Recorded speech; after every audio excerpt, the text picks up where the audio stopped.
gummy creases of skin. Inside the shop, row upon row of milky ginseng root hung by lengths of twine, swaying pendulously as if recently caressed. The man on the pea coat looked at him. "Pock said you know English." "Some. You speak slow." The old man pulled the door shut behind him. The mist had turned to rain again. It wasn't clear when that had happened, but by then rain had been falling for days, weeks, and the sound of running water was so much a part of the world he couldn't hear it anymore. To be dry was temporary. The world was a place that shed water. "You have medicine?" the old man asked. "I have money to pay." "I'm not looking for money. Pock told you that, didn't he?" The old man sighed and shook his head impatiently. "He should not have spoke of it. Tell me what you want." Behind the man in the pea coat, a stray dog hobbled down the alley, making its way gamely on 3 legs and eyeing the men. Its wet coat shone like a seal's.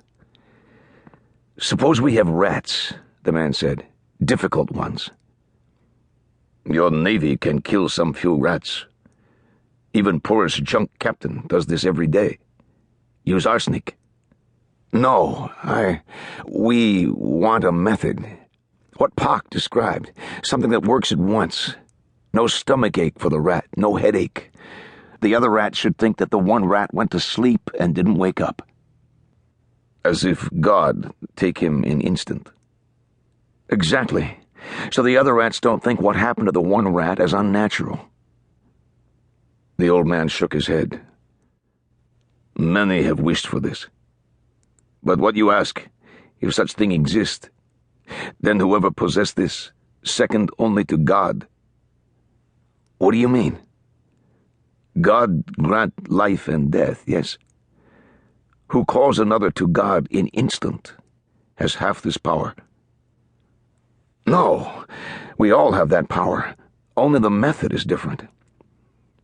"When method looks like true call of God, then is something else," the herbalist said. "More than method. Such things should be brutal and obvious. It is why we live together in peace."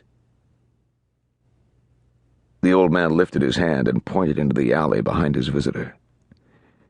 "Your dog?" "Never seen it before." The herbalist retreated into his shop, leaving the door standing open. Past the ginseng, a tangled pile of antlers lay beneath a rack of decanters.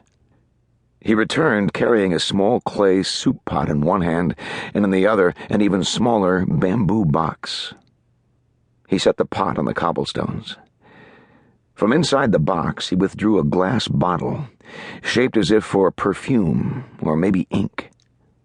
The glass was crude and warped. The top was stoppered, and the irregular lip sealed with wax.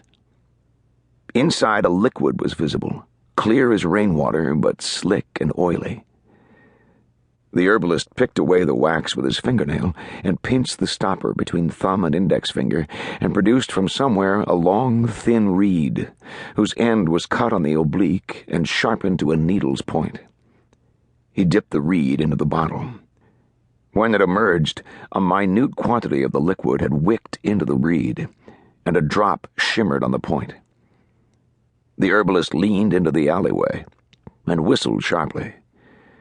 When nothing happened, he made a kissing noise in the air that made the man's skin crawl. The 3-legged dog limped toward them through the rain, swinging its tail, and sniffed the clay pot and began to lap. "That's not necessary," the man said. "How otherwise will you know what you have?" the herbalist said. His tone wasn't kindly. He lowered the sharpened tip of the reed until it hovered a palm's width above the dog's withers, and then he performed a delicate downward gesture with his wrist. The tip of the reed fell and pierced the dog and rose again. The animal seemed not to notice at first. "I said that wasn't necessary, for Christ's sake." To this the herbalist made no reply. Then there was nothing to do but stand and watch while the rain fell, its passing almost invisible.